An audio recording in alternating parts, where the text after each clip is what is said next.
Hello everyone, welcome back to the TJOmega channel for day 964 of our daily content grind, and today I thought I'd give Transformers just a break for a little bit. Don't worry, we'll get to big Transformers stuff this week, I promise you. However, this came up during my Q&A, and I said, yeah, there's a lot of thoughts in my head about this, so this is something that I would be talking about in a separate video. Well, we might as well make that separate video right now, as long as that is fresh. So, at this point, it's kind of old news. Hasbro has decided to license out the Power Rangers brand, specifically to Playmates toys, in order to produce new figures for 2025. This is concerning to say the least. Now, with them holding the toy deal for Power Rangers, it essentially means that Hasbro's not really going to put effort into their own toy production for the franchise themselves. At this point, they see it as essentially dead weight that they can't turn a decent profit on unless they let someone else do all the development. So it's a rough time to be a Power Ranger fan because it's a really disturbing change. So what is actually going on here? So this is not a new thing for Hasbro to do. In recent years, they have actually been okay with licensing out their stuff for other companies to make if they view it as one of their lower brands. You know, G.I. Joe, Power Rangers, I'm mixing this up now. I'm going to mix it up throughout the entire video. You'll forgive me. But like Power Range, but like, I keep doing this. Like G.I. Joe, Transformers, Star Wars, Marvel, all of that is like core brand Hasbro. They're never going to let go of that, you know, as long as they can keep Disney happy. But the rest of the stuff, we've seen it with like Littlest Pet Shop got, shipped out elsewhere. Micro Machines is probably the one that comes to my mind the most. That's been like 4 years that it's been produced by Jazzwares, not Hasbro. And that's been going fairly well, you know, that toy line is still around and still going as a result of this little deal. What bugs me about this whole situation is the statement that was eventually made by Hasbro CEO Chris Cox, who I have not necessarily been happy with since he took over, because it seems like a lot of bad decisions have been made, this among them. So let me just be really clear. So he was asked about the Power Rangers going forward, the licensing and all that. So let's see, they believe they made the right choice. 2 years ago, we outlined what our selection criteria would be. Basically, can we generate 50 million in revenue at a 10% OP, and can we grow to 100 million or more revenue at 15% OP on a line? Corporate talk, they're just looking for profit margins here. So basically, if they didn't meet the threshold set, then they would decide to outsource those to other companies. And they've decided that Power Rangers, albeit the last time they will likely do it, did not turn in enough of a revenue to justify continuing developing it themselves. So what bugs me about this particular statement is that it completely obfuscates the problem here. It shows absolutely no blame or responsibility for why the franchise failed. It's as if they are blaming the franchise itself for its failure at the market. Yeah, let's just examine that, shall we? Let's just take a look at that and see what's going on here. So for starters, Hasbro never really seemed interested in the show itself. I know they've done a few interesting things, but honestly, like, the last few seasons of Power Rangers, anytime I peeked in on it, have looked very flat to me. It just feels very budgeted. It feels very low effort. And again, it's continuing the same thing they've been doing for 25 years. It's the exact same pattern, the exact same formula. They're not trying anything new. The success of Hasbro brands like Transformers and My Little Pony is the ability to just do new things and adapt to the modern market, which is not something ever attempted with Power Rangers. Let's be honest.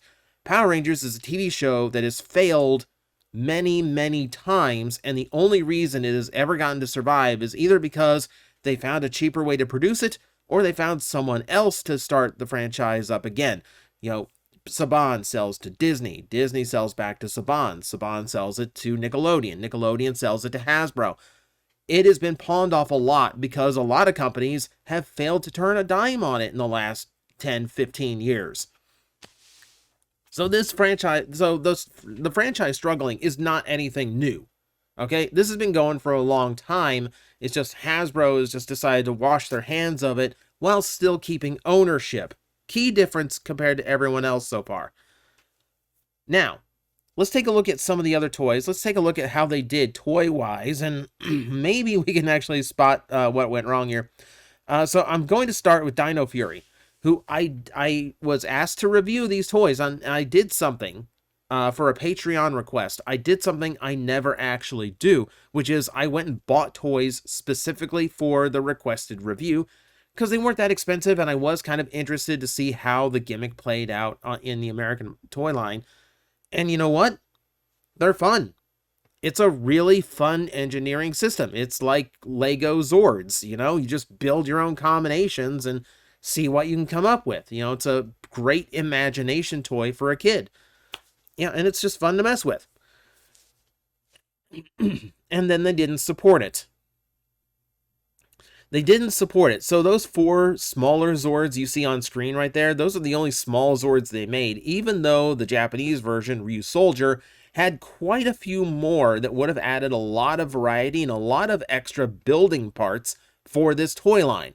They did do the larger Zords. They made sure that all the larger Zords got out, but when it came to the auxiliary ones that you actually needed to form arms, legs, weapons, etc., the basic 4, that's it, despite all the other ones who appeared in the franchise. Really disappointing. Like, this could have been a really fun toy line if they had expanded it in the right direction, and they didn't. So, and it's not the only time they have failed to produce auxiliary Zords that could have made a toy line more interesting.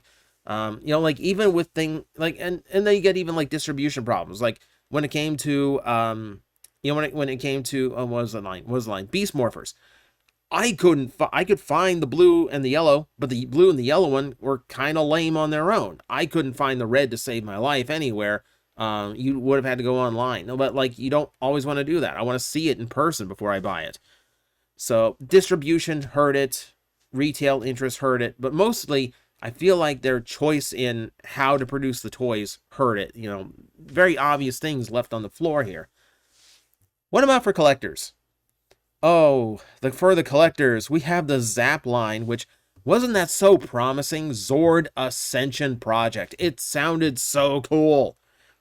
I think for the longest time, ever since Power Ranger collectors were first a thing, what we have asked for was articulated Zords. Zords with modern engineering that didn't have 80s level articulation. Bandai refused to give it to us. When they did collector Zords, they decided, let's just remake the old ones and add diecast to them. And that's basically is the extent that they would go to actually make collector's items. Whereas Hasbro, right out of the gate, said, you want an articulated Megazord? We're gonna make you an articulated Megazord. $160 was a little bit hard to swallow.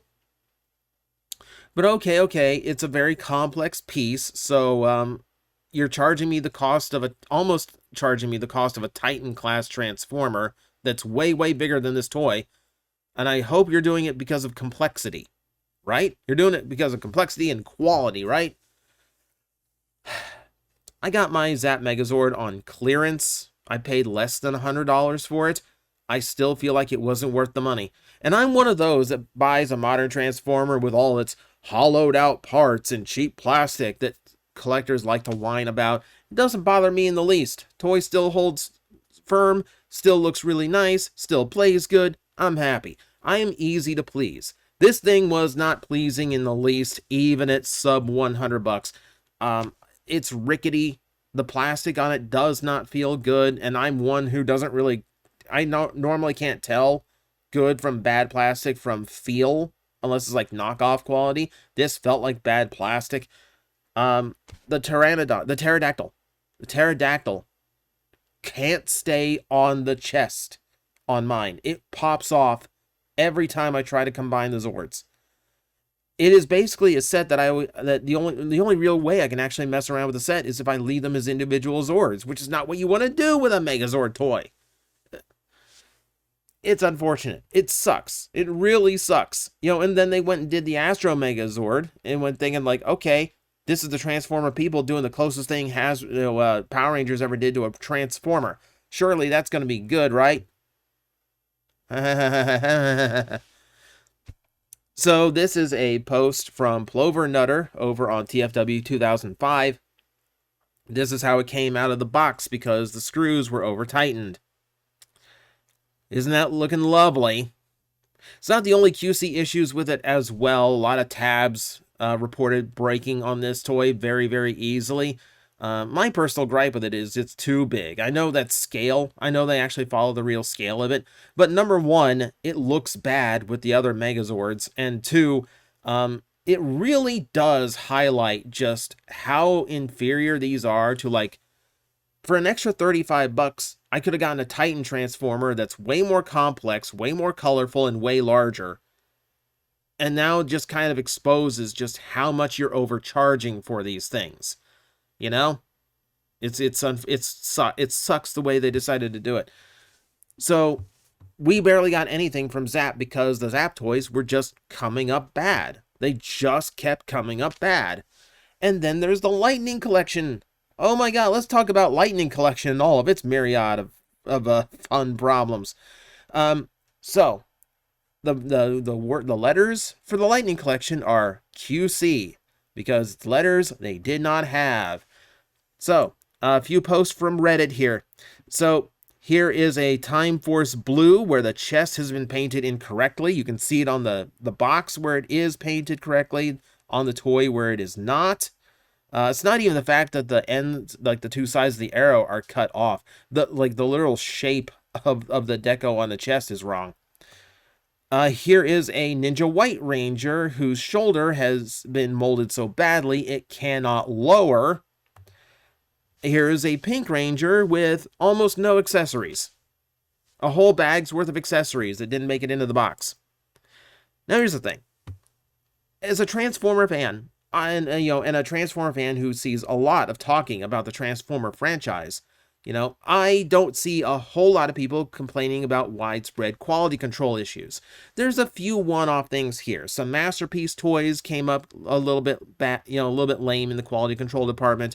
A figure will come out that needs a little bit of a repair or like one joint that doesn't really work for anybody. That's just common error stuff that's going to happen in any toy line. It's just unavoidable. But with Transformers, it seems to be an overall minimum. Most people I hear from about Transformers seem very happy with what they've bought, despite what some areas of the internet would have you believe. But when it comes to the Lightning Collection, I only passively follow it. I'm not paying attention. Every now and then something will come up that makes me go, ooh, maybe I'll get that. But for the most part, I just kind of hear about it every now and then. But the only time I ever hear about Lightning Collection, it isn't when the toy came out so good or, when someone's excited for a Ranger team to be completed. It was always when QC issues came up, and they were so widespread from Rangers that weren't painted completely to others who were using parts of a different Ranger on their figure. Ridiculous stuff. Absolutely ridiculous stuff. I've never seen a toy line so well known for quality control issues that was made by a company that should have had 6-inch action figures nailed. They've been doing this for decades with Marvel and Star Wars, and yet they couldn't get it right with Power Rangers for some reason. And Power Rangers are like the easiest thing to get right because most of the characters are designed the same. You make one male body, boom, you got at least 3 characters there, 4 depending on the series. It should have been hard, but it seemed like it was. There's just, for whatever reason, they didn't pay attention to this franchise. Now, because they've pawned off things, it also means that a lot of stuff's going to be left incomplete. I took a look at the wiki and oh my god, there's so many teams that are being left incomplete by this. So let's all compare this. So Time Force, one of the most popular of the Saban era shows, Only got 2 toys in this entire line, and one of them was not the Pink Ranger, who might be the only Pink Ranger as popular as Kimberly, by the way. This one confused me. And then Wild Force only got 2. Now, they did the Putrids, so you've got a troop builder for Wild Force, but you don't have Wild Force. I don't even have a Red Ranger. It's bizarre. It's just so bizarre, the choices they made. You know, they will do the Omega Rangers from the comic books, but they won't do a full set of Time Force. Like, that's shocking to me. That's shocking to me. So really weird choices as well. Here's another weird choice I don't understand. Why were the monsters so freaking big? This irritates me so badly.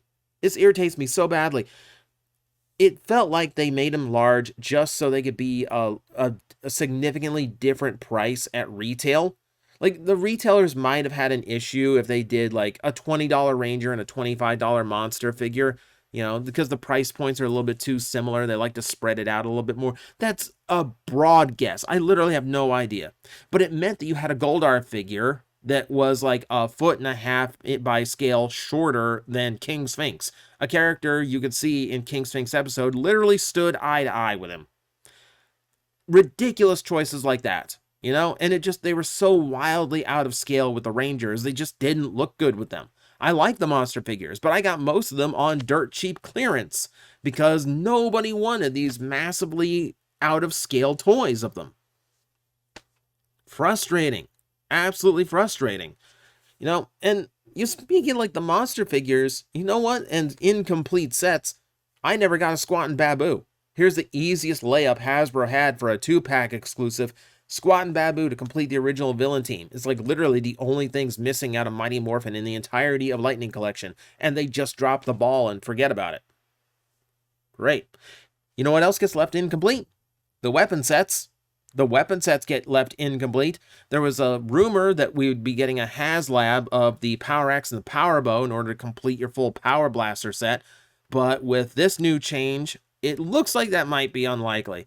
I will state that because Playmates has the license to make toys at US retail, doesn't necessarily mean that Hasbro is incapable of making toys for the franchise, but it does make it far, far less likely, because they're not going to undercut their new partner and their new deal by producing competition for it. The weapons might be an exception, but because of this, don't expect your teams to ever be completed. Don't ever expect Lightning Collection Squattin' Babu at this point. Ship sailed. Helmets. Black and yellow never got helmets made. So if you were trying to collect the helmets, that one also gets left incomplete. Oh, and speaking of just like screwing over collectors in this one, what always bugged me about the helmet collection was changing the packaging style halfway through. Blue and pink have a completely, like, I like the Blue Ranger helmet, I know at least, because we had it here at the shop. I know that one at least had a different style packaging to match the redone action figures. Which means if you have a mint in-box collection of these helmets, there's a weird oddball in the mix now. I hate when they do that. Who also decided the Morphers also needed like Ranger-specific versions? Now, let's be honest. Let's be honest here. If you are not the Mighty Morphin Red, White, or Green Ranger, you are not nearly as popular, and individual merchandise for you is not going to do as well. But someone decided to start doing Mighty Morphin custom morphers as if it was the original movie where the morphers were custom to each Ranger. But these aren't movie morphers. They're Mighty Morphin morphers. I bought one for like less than $30 on clearance just so I could see what the electronics were like. And you know what? There's a bunch of electronics in them that are kind of impressive, but it's nothing I need an individual Ranger for each one for. It's just the dumbest decision. And the line is loaded with decisions like that. The line is just loaded with really dumb decisions, from the Rangers they seem to focus on, to the really low attention to Zap, to the mismatched Rangers and monsters, the missing monsters, stupid things like this. And the one we can thank for all of it, John Warden, the guy who's now running Transformers again. Yay. Warden left Transformers in order to do Power Rangers, and this is the result. This is how his tenure went. Congratulations. Now, briefly, let's talk about Playmates and what that means. So, on the Playmates side of things, it might not be all that bad. For instance, they did do a decent job on their Voltron figures. I had the Legendary Defender one, and it was a really nice figure. Like, maybe a few connection points that were a little bit too tight, but it was solid. It was fun to mess with. It looked really good. It played well. The electronics were really robust. I was really impressed with it. And from what I know, the classic Voltron they did was also pretty well received. And these were actually pretty well-sized figures that were still articulated. If they're going to do Megazords like that, sign me up, because that's actually sounding really good.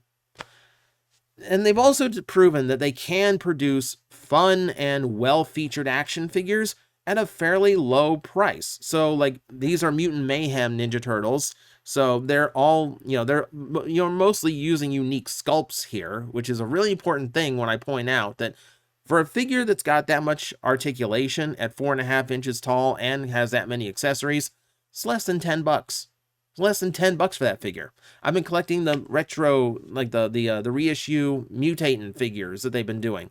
And I'm very happy that despite how old those toys and molds are, the reissues on them are only like $15.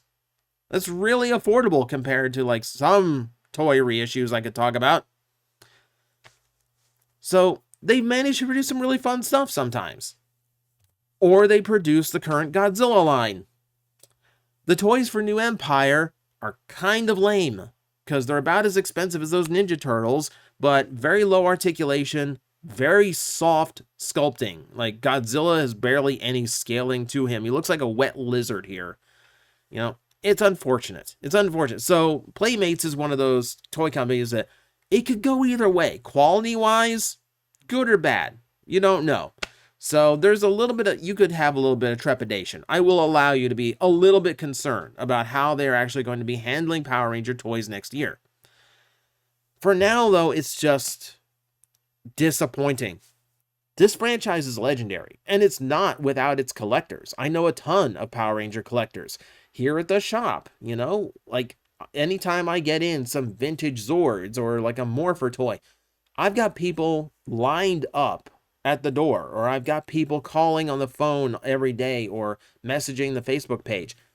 What's the price? What's the condition? Are you getting any more in?